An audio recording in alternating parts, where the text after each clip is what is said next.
I'm grateful that you can make time to join me this morning. Now, officials from the Military High Command will be in the Upper West region this morning to ascertain circumstances that led to the attack on civilians by some of its personnel in the Wa municipality, as captured in a viral video. This was disclosed by the Upper West Regional Minister, Dr. Hafiz bin Sali. He said the officers will be visiting the Wala Na Husseini Seidu Pelpur the 4th to render an apology while investigation begins. The brutality is believed to have been triggered by a missing mobile phone belonging to one of the soldiers. The soldiers suspect a driver of a tricycle to have stolen the phone. JoyNews' Upper West correspondent Rafiq Salam has more in this report. The alleged assault of sea of people by some military personnel from the 10th Mechanized Battalion took place early afternoon at the Tindamba Crescent and into some parts of the Wazongo and Wa market. The soldiers, numbering over 50, are seen on a viral video whipping any motorists, commercial tricycle operators, and pedestrians. The move is said to be triggered by the theft of a mobile phone supposedly belonging to one of the military officers. The people who bear the brunt most are those who attempt to video record the inhumane and dastardly act. They are whipped with sticks and in some cases metals. Worst of it, some were beaten and pushed to the gutter. Those who took to their heels are given a hot chase and arrested. Look, like we were watching them. They thought like we were taking videos. They just came in. Even they beat one boy inside my office there. The guy didn't even do anything. They just came and say, what is the bed? The guy said, what bed? This is not a bed, like bed place. So they started slapping the guy, slapping all over the place, and they even asked the rest of them that was standing there that they should come out and lie down. Big men, they were even riding motorbike. They stopped them and said they should lie down on the floor. Stepping on others, then they even broke one guy, their hand. The guy was just walking. He went and bought food and he was coming. They stopped him. The guy said, what did I do? He didn't even know what he did.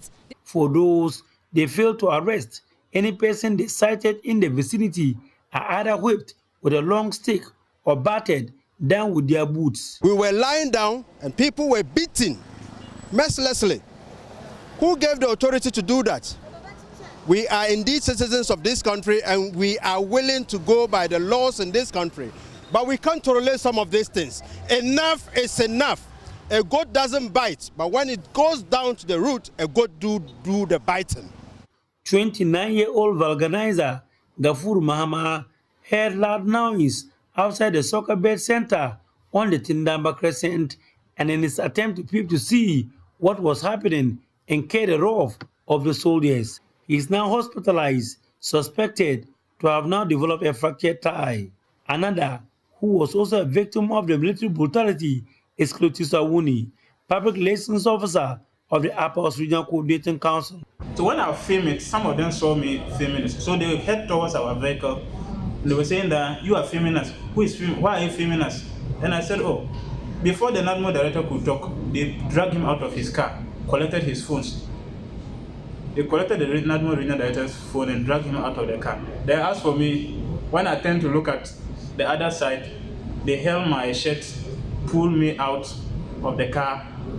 And when they pulled me out, they were asking me, I'm the one videoing them. Before I could realize, they kept an object, hit my head 3 times on the head, and another one hit from behind. Upper West Regional Minister Dr. Hafiz bin Sali held an emergency breakfast meeting to look into the issue. Enyaba called for cool heads while they look into the matter. He disclosed that 5 top officers from the Military High Command will be in the region on Friday morning to resolve the issue.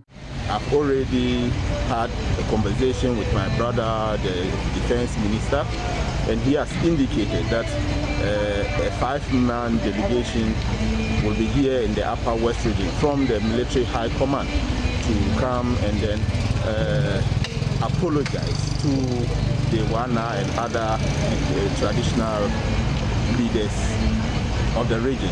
Are we going to have investigations into this issue? The military and the corporates found out? Yes, the military will institute investigation into the issue, and they have assured me that those who be found culpable will be dealt with. Reporting for JoyNews, Rafiq Salam. Wa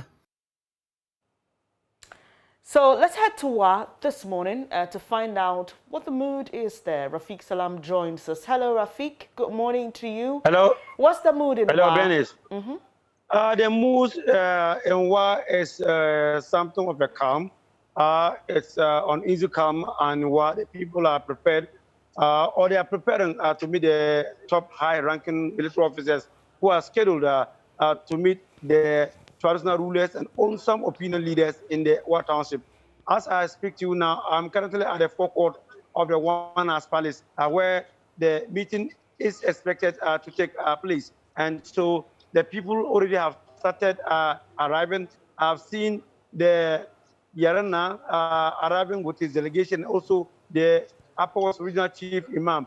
Just behind me, you can see the Member of Parliament for the West Central Constituency, Dr. Rasheed Purple, who is also coming into the scene. And so the people are expecting a good meeting with the top ranking officers of the military. And I've just been told that just some few minutes ago, they touched down at the Wa airport. And then very soon, they will be at the Wa airport, or the Wa Nas Palace to meet the people here. Rafiq, do you know if anything has happened at the regional level to these officers before the officials from the High Command arrive? Has any action been taken at all? What I do know, speaking to the Upper West Regional Minister, Dr. Hafiz Bin Sali, I spoke to him on phone, and he said that he had already spoken to the commanding officer of the 10 Mechanized Battalion, and then they have asked that they should start an initial investigation, bring the people, all the military officers who came to the scene, and then to identify them, to properly identify them, so that investigation will start. For now, I'm not privy to any information that may have led to any of them being sanctioned or not. But what I do know, that the people who were involved, the military men, there were 50 of them who were involved in that Dastardly Carlos Act yesterday, have been identified, and an action will be taken today. And Rafiq, you gave us an update on the injured persons in your report, but I hope that the situation is still the same. They're doing better today. What I can report to you is that I know of only one person, the person of Gafur Mahama, who is a vulcanizer, who is having a fractured thigh, and then he's still at the one municipal hospital. He can't even walk.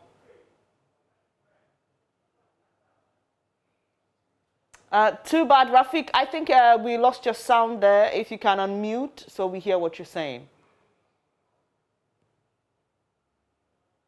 Was Regional Coordinating Council, Cletus Awuni. And then he also yesterday was beaten several times with unknown implement. And then also has also been, he was also treated yesterday and discharged. But other people, about 10 of them, they had minor injuries and they were treated and discharged at the Wa Regional Hospital. So what the people of the Upper West Region or Wa, for that matter, they are looking up to now is about the investigations, but they want these issues of investigations. They want it to move further than the investigation, so that those found culpable, they will know them, and then they will be severely dealt with, and who the minister, Upper Minister, is promising. But I have Dr. Rasheed Purple here. If you want, we can speak to him. Okay, Rafiq, yes, definitely. We would like to hear Rasheed Purple on this issue, but let me bring our viewers what the military has been saying while you walk towards him to get us that interview. The military has condemned this incident and describes it as unprofessional, and this was contained in a press statement. I'll give you details. This is issued by the Public Relations Directorate, the General Headquarters, Bema Camp Accra. Soldiers involved in the disturbances at Wa to be disciplined. The attention of the Military High Command has been drawn to a video which has gone viral. In this video, some soldiers based in Wa, the regional capital of the Upper West region, are seen molesting civilians in the city without any provocation. This unprofessional conduct took place on Thursday, 1st July 2021, and at a time when the commanding officer of the soldiers and the chairman of the Regional Security Council were both out of town on official engagement. The statement goes on to say internal disciplinary measures have been instituted to deal with all those who will be found culpable in this unprofessional conduct by the soldiers.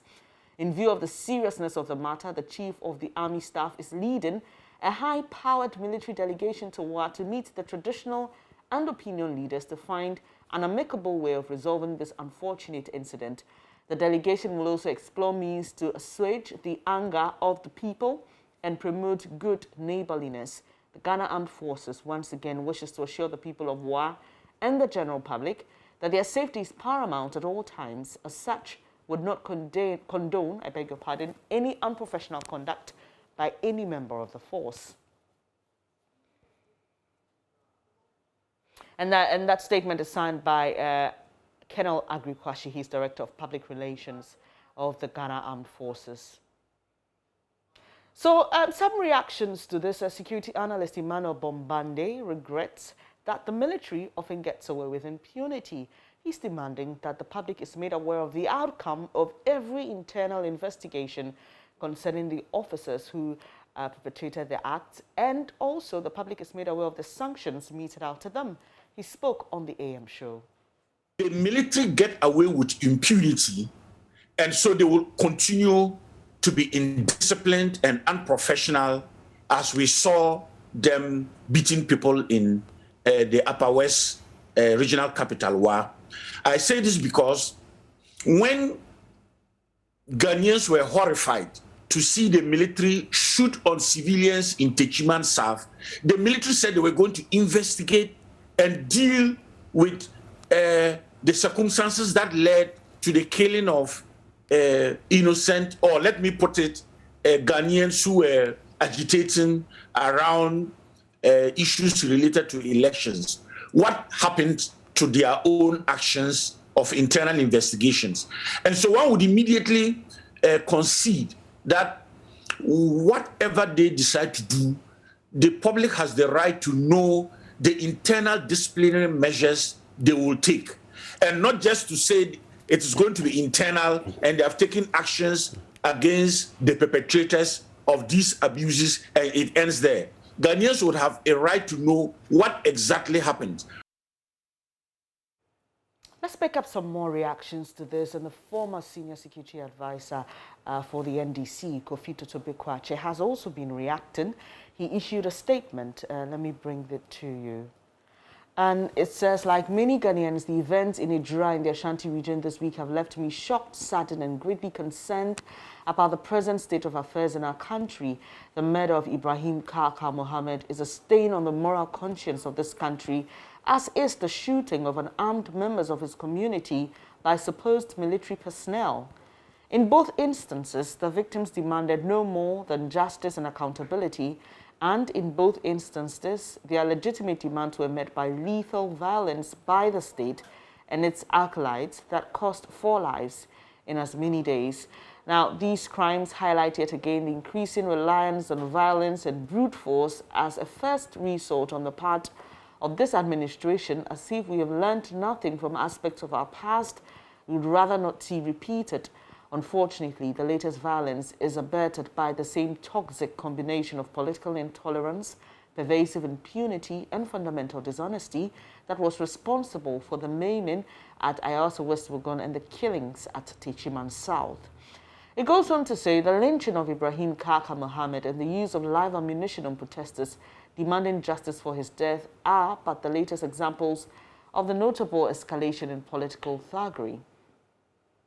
The violence at Ejura is made more concerning by its timing, and it's plainly evident that the mood in the country at this time is one of great tension. Okay, so that's particularly on the Ejura, I beg your pardon, and not on the issue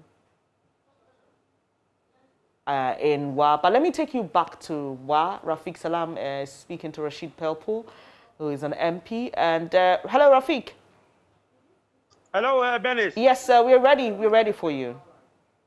Okay, Honorable, thank you very much for your time. I'm just with Honorable Dr. Rasheed Purple, MP for Wa Central. Honorable, thank you for your time and good morning. Hi, good morning, my brother. Okay, Honorable, yesterday's incident, what can you say about it? Well, it was bizarre. It was unacceptable. There was a situation nobody can explain, that people would be on their streets, walking peaceful from work or to work, and were confronted, accosted, and beaten up by ravaging soldiers. Their rights abused, some kicked, some beaten, thrown in gutters, and completely devastated. And people were injured, and it brought panic and fear into town. So this was something that nobody anticipated could happen, and we are very, very unhappy and disturbed by the military involvement in this and their decision to dehumanize people the way they did. We are all here enjoying the rights protected by the laws of the land, and for anybody to abuse such rights the way they did is an affront to societal norms, because our democracy prevails and ensures that we are all free to walk about, do our work, normal work, not be beaten by anybody, no matter what the offense is, have to be taken to court if there is such an offense. But in this instance, there was no offense committed to these people, and they just took the law into their own hands and did what they did to the people of Wa. And when I heard it, I didn't believe it. Some people heard it and thought that the world had come to an end. They had never heard about that before. They had never seen soldiers in that mood before.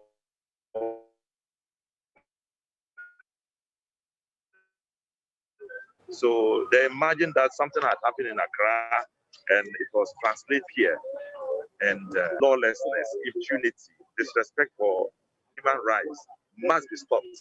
And the government is called upon to do so that we can have confidence that we all are protected by the laws of the land and can live without fear of anybody intruding on our rights and abusing us.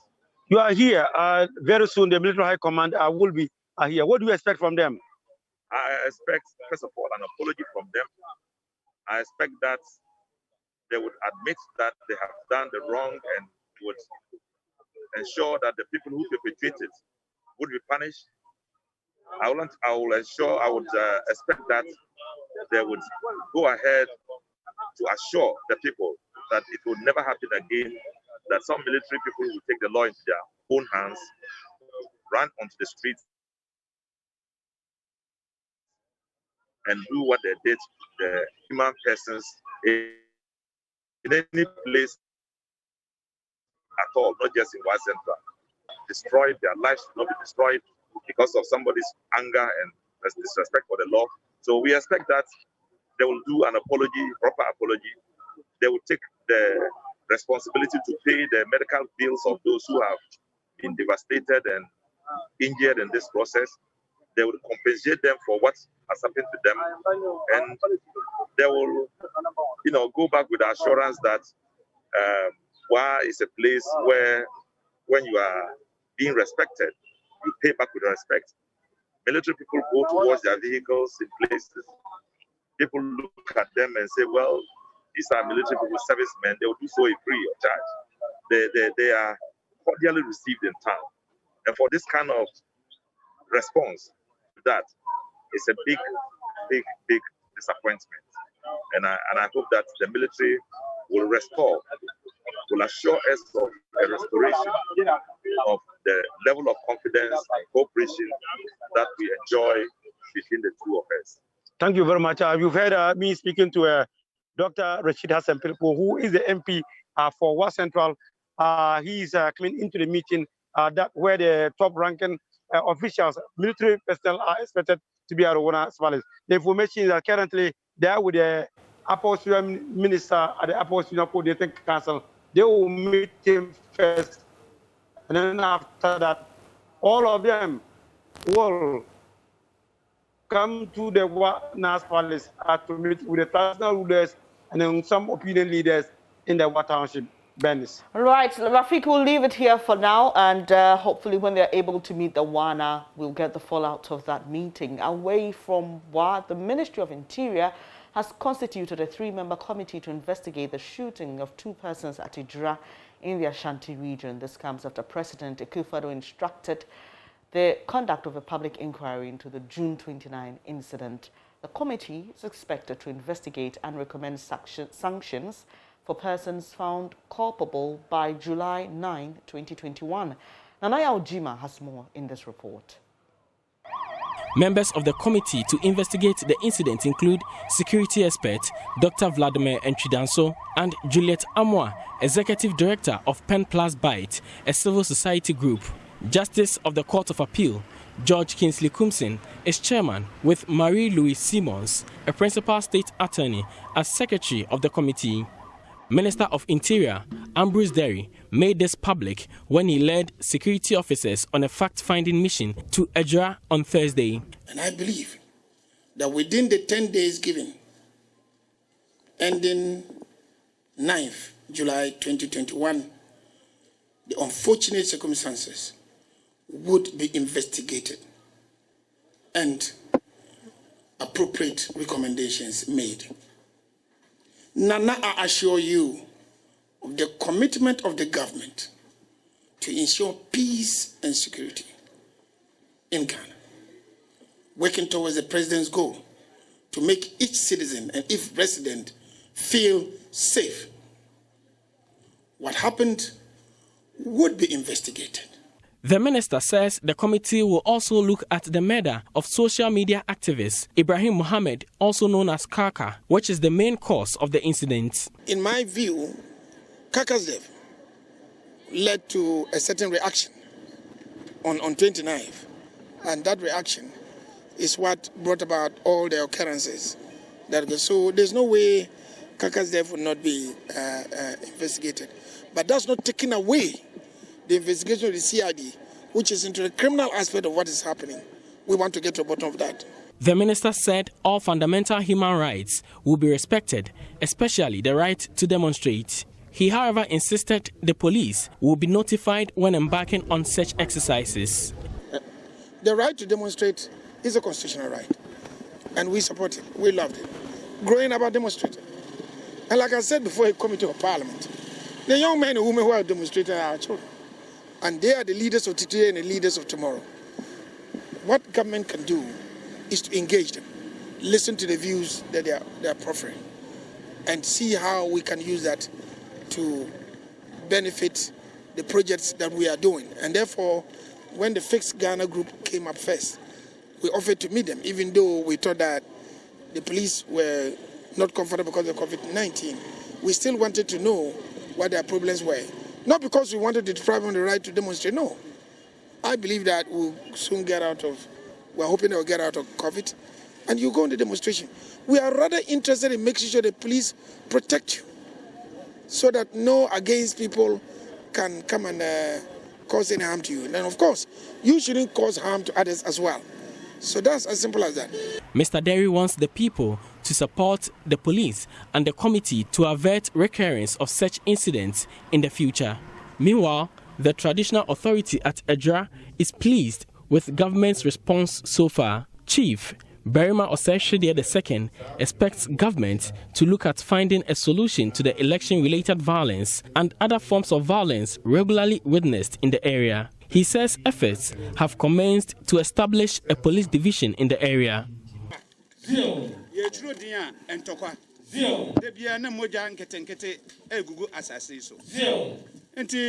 Honorable Interior Minister wa haidie. Na ade achisa ne yekọ yanimu yi. Ye besro yewura. Wa nkasa wo ka chem se ansa na obekọ okuro no obefa adwira beda ha ansa na wakọ. That means adwira eka okuro ho. Yekọ yanimu yala. Ada o man kaboa ye na ye nhwe se dachi bia no ye benya military detachment bi wa ha. Ah wo mbe base ha sei. Na chese yesesa wo kura ne ehu se ka ba ku bi sikwa no ho a tembia no ye be hu security for no wa. For JoyNews, Nana Ojima reporting. While ranking member on Parliament's Defence and Interior Committee, James Agalga, is pessimistic about the work of the three-member committee constituted by the Interior Minister to probe the Ejura killings. He believes the committee does not have any powers to compel any organization or individual to provide evidence before it. He spoke with my colleague Joseph Opoku-Gapo. I don't think they'll be able to do this within the space of 10 days. So these are some of the reasons why we kicked against the setting up of a ministerial committee. Be that as it may, I have seen the names that have been announced by the Minister for the Interior, Dr. Vladimir Nchidanso, a good friend of mine, an excellent academic. He is currently director in charge of academic affairs at the GAFC. I mean, he's a nice intellectual. I have no doubt about his integrity. Then we have Justice Kumsin. Justice Kumsin is the Justice of the Court of Appeal. I've appeared before him before in my private practice. Good judge. The third person I don't know too well, but the composition of the committee is all right, but they are going to have to work within the limitations that I have alluded to, that the committee itself lacks any statutory authority to act. It's very limited. In fact, the scope of power of that committee is not spelled out in any law or regulation. So they're going to rely extensively on terms of reference, and the procedure they even adapt clearly is not going to have any legal backing. The ability of the committee to compel witnesses to attend upon it would not be subject to punishment should a witness decide that, look, I'm not going to turn up. The power to produce, to make orders for the production of documents clearly would only happen if those ordered to produce the documents are willing to do so. So these are limitations that clearly would hamper the work of the ministerial committee. Now, if you compare that to a commission of inquiry, a commission of inquiry is a creature of the Constitution. Its scope of authority and power is spelled out in the Constitution itself. So they have the power of a high court when they are sitting and exercising, its functions. Let's move on to some other stories now. A joint police and military task force is to be stationed at the Agbogbloshie market for the next 7 days as the Greater Accra Regional Minister leads efforts to relocate onion sellers from their current spot in the market to Ajen Kotoku. Now, this comes after some 16 years since the idea was hatched. What was intended to be a peaceful exercise on Thursday turned chaotic when some men started throwing items at the police and military men stationed at the market. There were gunshots and tear gas fired to disperse the angry mob. The police explained this became necessary when persons it alleges to be criminals attempted to impede the relocation exercise. Manuel Cranting was at Agbogbloshie for JoyNews. The activity here at the Agbogbloshie market has been geared towards relocating onion sellers from this particular point to a new spot that's been earmarked for them at Ajen Kotoku. It was almost event-free up until a group of boys gathered some ties and began to bend them in the middle of the road. Well, as they did that, the police had to, as we're told, call the tensions and in the process fired some tear gas and so on and so forth.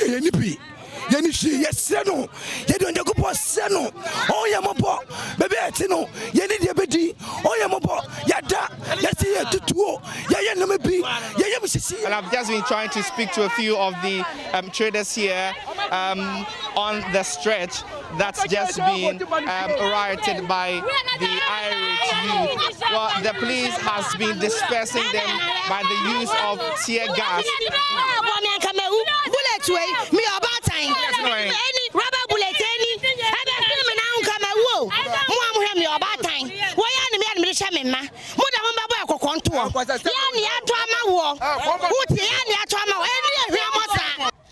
Have been discussed plan regarding the evacuation of the onion traders.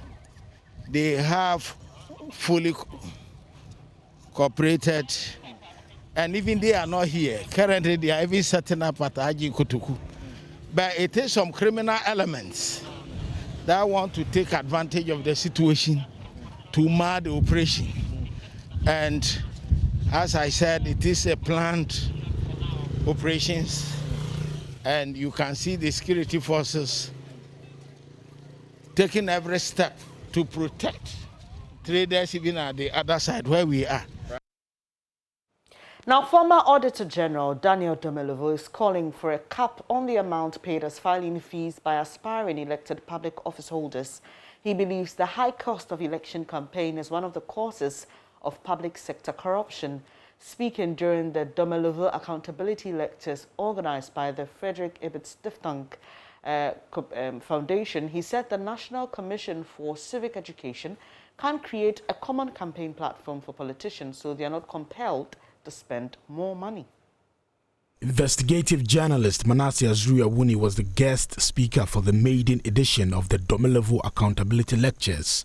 He says collaboration can help anti-graft agencies deal with the menace of corruption.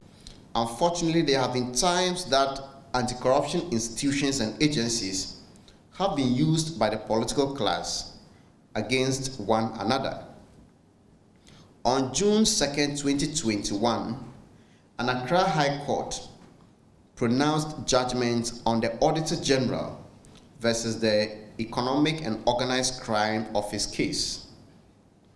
The court held that Eyoko's so-called investigation of the Auditor General for alleged breach of procurement process in the acquisition of cars was ultra-virus, wrongful, illegal, arbitrary, and capricious. These are the words of the court.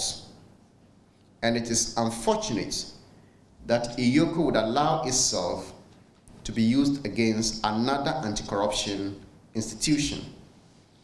If states or public officials are to succeed in the fight against corruption, they should begin to work together.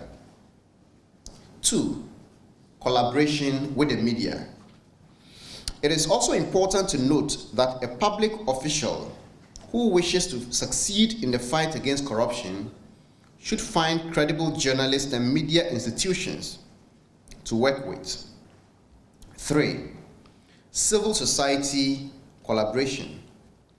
Public officials should also identify and collaborate with civil society groups that are into anti-corruption campaigns.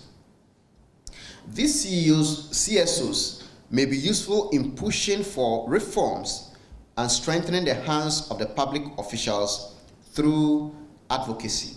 It was the former Auditor General Daniel Domelovo's second major speech after he was forced to retire from the audit service by the president. He did not mince words. And any other law. So we must all try to implement the laws, not to violate the laws with impunity, and when our attention is called, all we can say is go to court. It doesn't help. At the minimum, we should see the government, especially the presidency, at the forefront of complying with the laws, because many or most of the laws of Ghana are sponsored by the executive to parliament, and they are assented to by the president before they become binding on us. So if it is they who are at the forefront of saying, if you don't agree, go to court, then it is quite disturbing. In fact, if someone should offend you and tell you to go to court, I think you should know what that means. I'll leave it to fellow Ghanaians. He says some employees of the audit service who helped him to raise issues of financial impropriety against the former senior minister, Yao Osafo-Mafo, have been demoted, with one of them transferred to the central region. My heart bleeds and I weep for audit service. Since the day that the president forced me on leave and finally said I should go on compulsory retirement, I must say that all the people who were associated or identified to have a role to play in the audit of the Ministry of Finance, which resulted in the senior minister's issue or that of Crow and Associates, have all had their share. The Deputy Auditor General, who was in charge of central government audit, which is the ministry's audit, is sent to Ministry of Finance as a director. More or less, he has been brought 2 steps lower to go and report to the directors or the chief directors and the minister who his audit had problem with. The Assistant Auditor General, who led the audit has been transferred into the regions. In fact, even the lawyer who led the case in court, the director of legal service, has been transferred as we speak to Cape Coast. He is now a district director in Cape Coast. The argument is that he applied to audit service and started as an auditor before becoming a lawyer. So he should go back and do audit instead of being a lawyer. But a system, what type of system is this? Daniel Domelovu says the cost of elections is a cause of Ghana's corruption woes. It's the cost of taking public office. Those who occupy public office or elected office, it costs them too much. The cost of the politician coming to an office is so much that they borrow money. At times they use their own money to finance this, and these guys are not philanthropists. They will have to recoup whatever investment or money they put into coming into office, and they recoup it with interest. And again, they have to recoup it so that they have surplus for the next election or the next event. Maxwell Agbagba with that report. Now, one of Ghana's key maths icons, Professor Enyonam Sitope Anku, will be laid to rest tomorrow, Saturday, July 3. The funeral service will be held at the ICGC Calvary Temple at Sakomono at 7 a.m. Until his death, Professor Anku held the strong belief that a key to solving Ghana's problem is mathematics. To achieve this, he spent a greater part of his teaching life encouraging students and teachers to love maths and demystify the phobia people have towards the subject. In the following report, we here at JoyNews celebrate Professor Anku for what he stood for. There are too many people failing mathematics because they don't understand the principles and methods of mathematics. And they think it's difficult. It's not difficult. It's very, very easy. He spoke mathematics. You see, suppose I want to teach my students a parallelogram. How do I say that in my language? I don't know. How do you say that in Chi or I don't know. in Ewe? Do you know how to say? Do you know?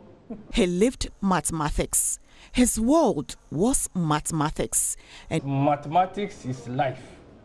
So we keep saying everything you do contains mathematics.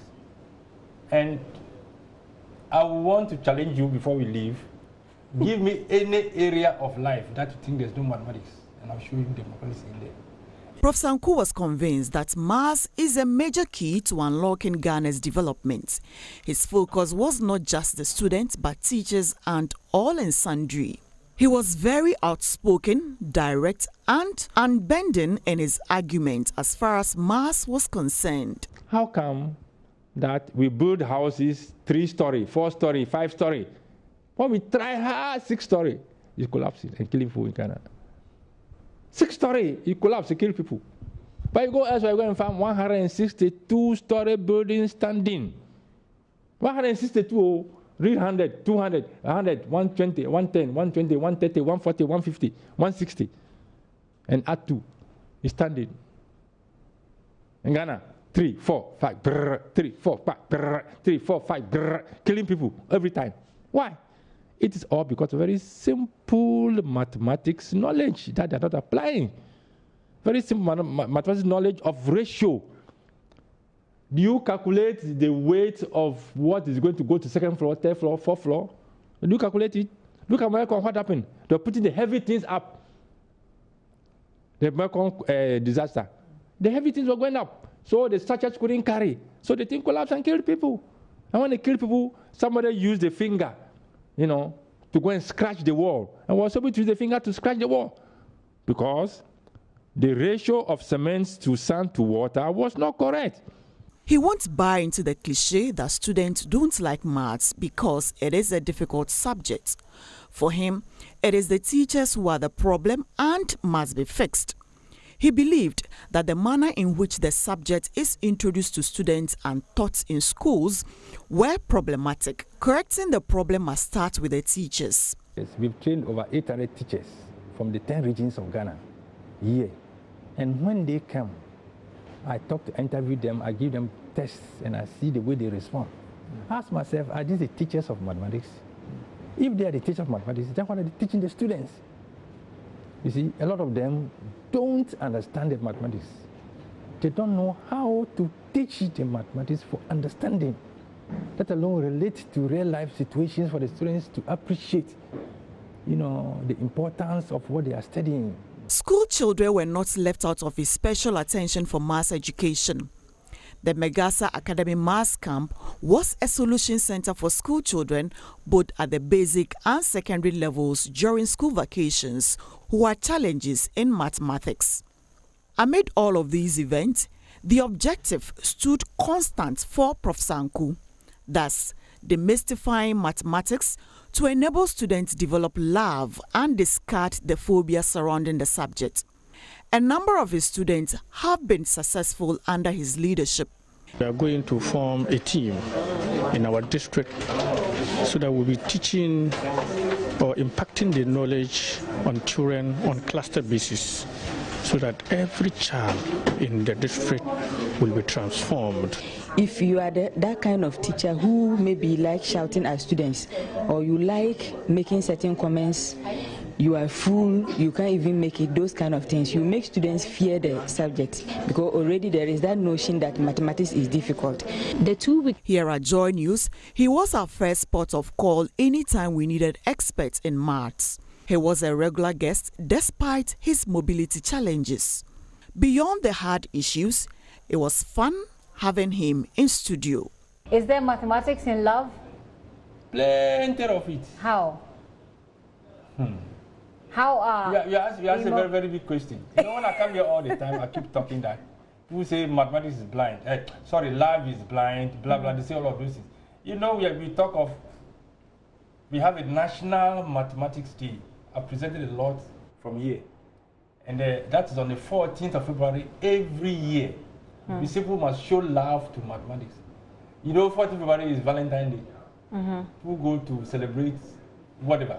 We say for that day, don't waste your time, go and show love to mathematics. Because there is a very big connection. Mathematics love is not blind. It's a choice you make. Deliberate choice you make. That's what mathematics says about love? Mathematics is action to solve problems. You see? So how do you bring that into love? I find Paul here and I'm in love with Paul. How is there maths in that? It's a choice you make. Out of several Pauls, there's Paul, there's Citrope, there's somebody else. You're going to choose one. You're going to make a choice. So that's math? That's the correct. Yeah, it's mathematics. Making choice is mathematics. Okay. You see, you have options. So what makes you make a particular choice? You have got some criteria. The criteria must be very clear. I'm not choosing you because you are tall, black, beautiful. What is it? You must be conscious of these things. So you do some calculations and you remove some. You remove some. I've forgotten the mathematical expression for that. Come to the academy, I'll teach you more mathematics. Come to the academy, I'll teach you more mathematics. So you do the calculation. You calculate each and every one of the people you have. You calculate their you calculate whatever they have by the criteria you have, and then you subtract. And you take consciously or unconsciously, you are doing all these calculations in the mind. Okay. You see, they are going to influence you. May his soul rest in perfect peace. Thank you. Indeed, Ghana has lost a great maths icon, and I can't help but reiterate that may his soul rest in perfect peace. And importantly, we pray that his legacy lives on. You're watching JoyNews Desk with me, Bernice Abubedulansa. Coming up shortly in business, the Chartered Institute of Marketing Ghana will soon launch Ghana's first Customer Satisfaction Index report. You want to hear more about this? Darryl Kwal has details in a moment. Do stay.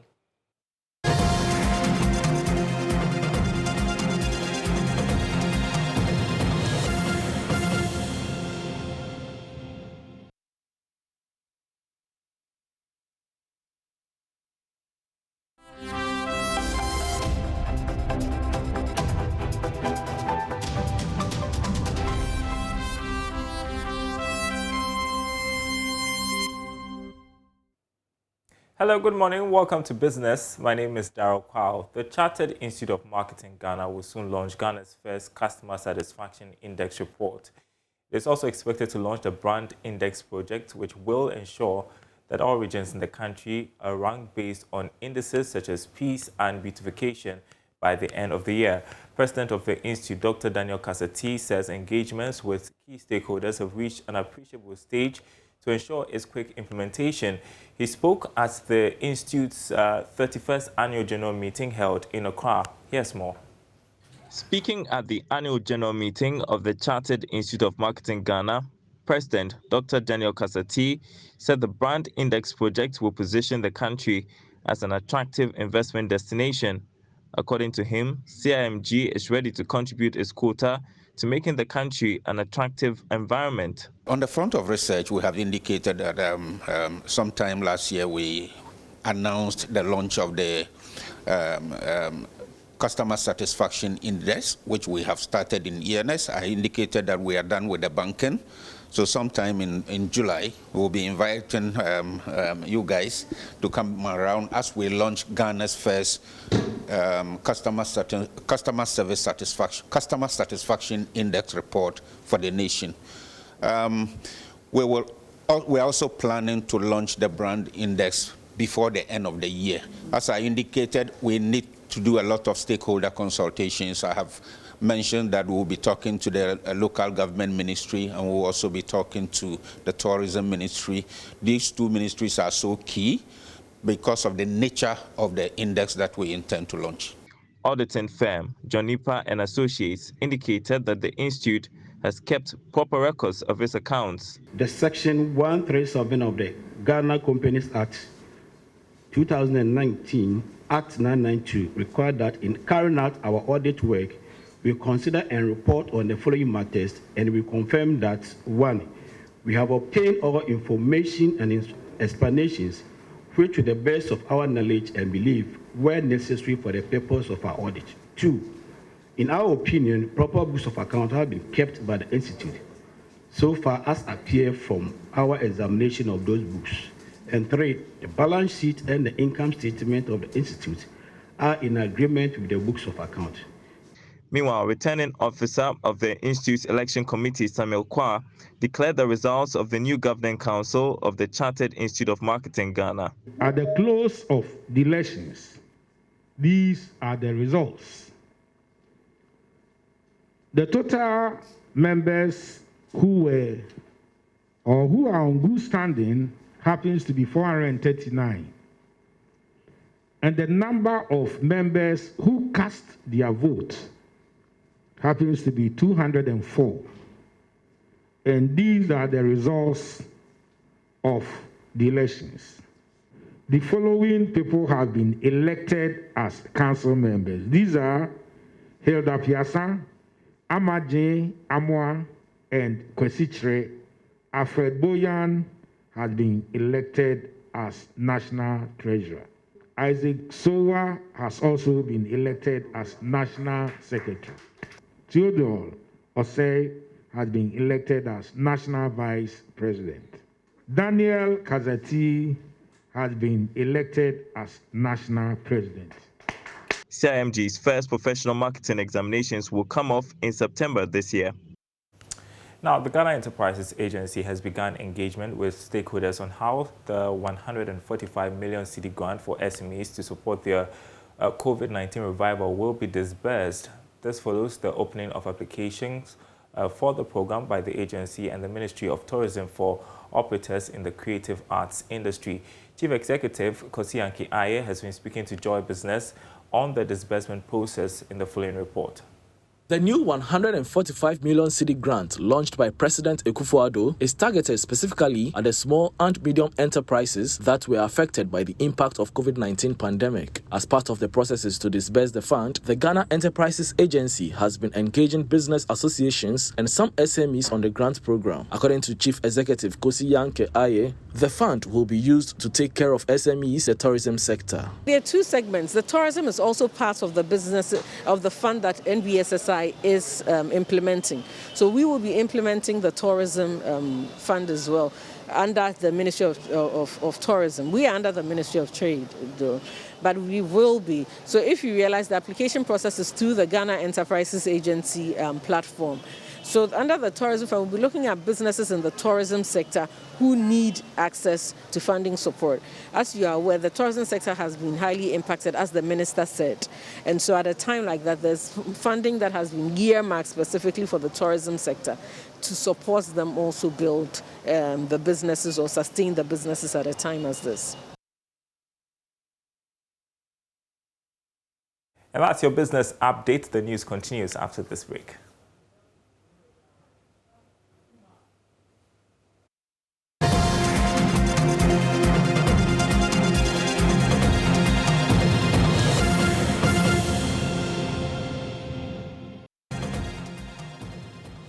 Thank you so much for your company on this edition of News Desk. A quick sports update before I leave. Later tonight, the Joy Sports team will bring you that quarter-final game between Belgium and Italy live on the Joy Prime channel. And you can also catch the radio commentary for the earlier game between Spain and Switzerland at about 3 p.m. The Belgium-Italy game will also have live radio commentary. But there's more news when you log on to myjoyonline.com, including that one involving military personnel assaulting WA residents. We've got an update for you later at 12 when I return as the official high command visits the community. And also you can watch us live on myjoyonline.com also anytime. You can catch us on your TV. I'm Bernice Abubedu Lansa. Up next is JoyNews Interactive with Maps. Do stay.